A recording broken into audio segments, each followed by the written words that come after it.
नमस्कार साथियों, स्वागत आपका, अभिनंदन आप ही के YouTube चैनल पर। काफ़ी इंपॉर्टेंट वीडियो दोस्तों, कर दीजिए ज़्यादा से ज़्यादा शेयर।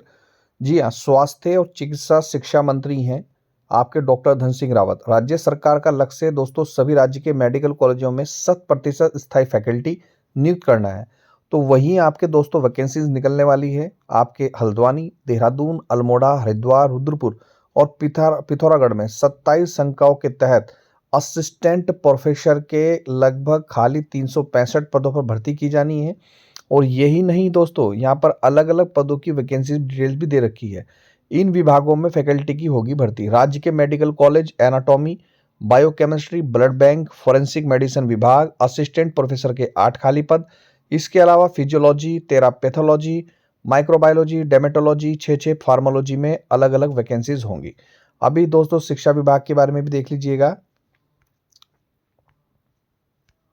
लेकिन ये भी वैकेंसी दोस्तों देखना बहुत जरूरी है। दूसरा है स्वास्थ्य विभाग में 387 पदों पर भर्तियां जल्द। जी हैं, ये 124 तो ये प्रारूप चला गया है। लैब टेक्नीशियन है, 7 ईसीजी टेक्नीशियन है, 8 डार्क रूम असिस्टेंट है, 3 ऑप्टोमेट्रिस्ट हैं, 4 आशुलिपिक हैं, तो और 17 कनिष्ठ सहायक हैं। 17 कनिष्ठ सहायक पर दोस्तों आपके भर्ती होनी है, जिसमें से फार्मासिस्ट 50 और स्टाफ नर्स के 174 पदों पर भी नियुक्ति प्रक्रिया दोस्तों यहाँ पर चल रही है। अब देखिए दोस्तों शिक्षा विभाग, जी हाँ, शिक्षा विभाग में 182 पदों पर इसी माह होगी भर्ती। आउटसोर्स से की जाएंगी नियुक्तियां, ग्रामीणों को मिलेगी प्राथमिकता। ग्रुप डी के 182 पदों पर नियुक्तियां आउटसोर्स के माध्यम से होगी।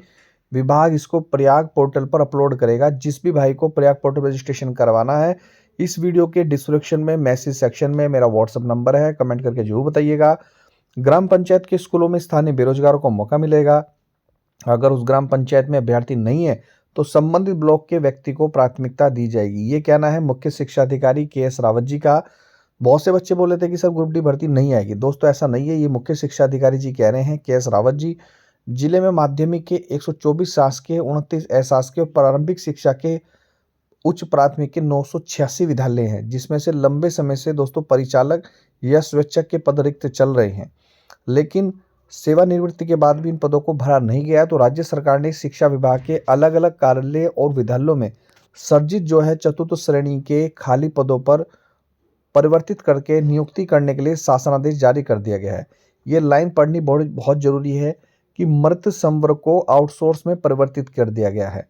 देखिए दोस्तों, अगर ये परिवर्तित नहीं किया होता तो आज जो कार्यालय आदेश आया हुआ है, जिसमें यह कहा गया है कि नियमित पदों पर नियमित नियुक्ति होगी, तो वो फिर दोस्तों इस पर भी लागू होती तो ये भर्ती नहीं आती। लेकिन ऐसा नहीं है, ये जितने भी खाली पद थे इनको आउटसोर्स में परिवर्तित किया गया है और तभी ये दोस्तों भर्तियां निकलने वाली हैं। सबसे पहले भर्ती जो निकलने वाली है, ऐसा सुनने में आ रहा है, जिले के प्रारंभिक और माध्यमिक शिक्षा विभाग के 182 पदों पर भर्ती होगी। रुद्रपुर यानी कि उद्यम सिंह नगर में ये भर्ती होनी है।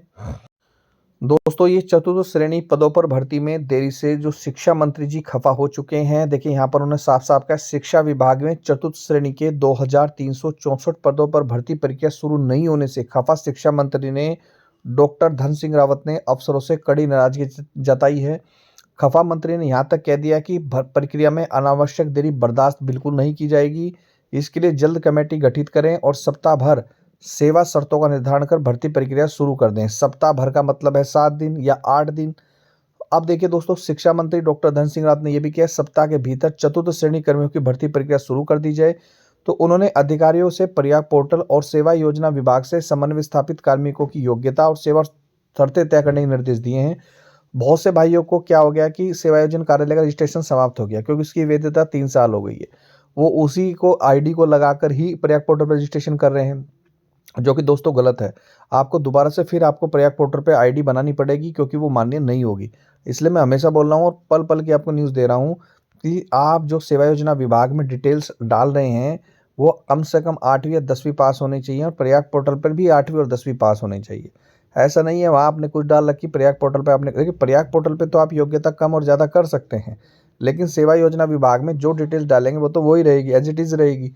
अब ये दोनों ही मिलकर ही आप लोगों की नियुक्ति करेंगे और सेवा शर्त निर्धारित करेंगे। यहाँ तक कहा मंत्री ने कि भर्ती प्रक्रिया अब तक शुरू नहीं हो जानी चाहिए थी, लेकिन अनावश्यक देरी की जा रही है। वहाँ पर शुक्रवार को भी विभागीय समीक्षा बैठक में इसके निर्देश दे चुके हैं।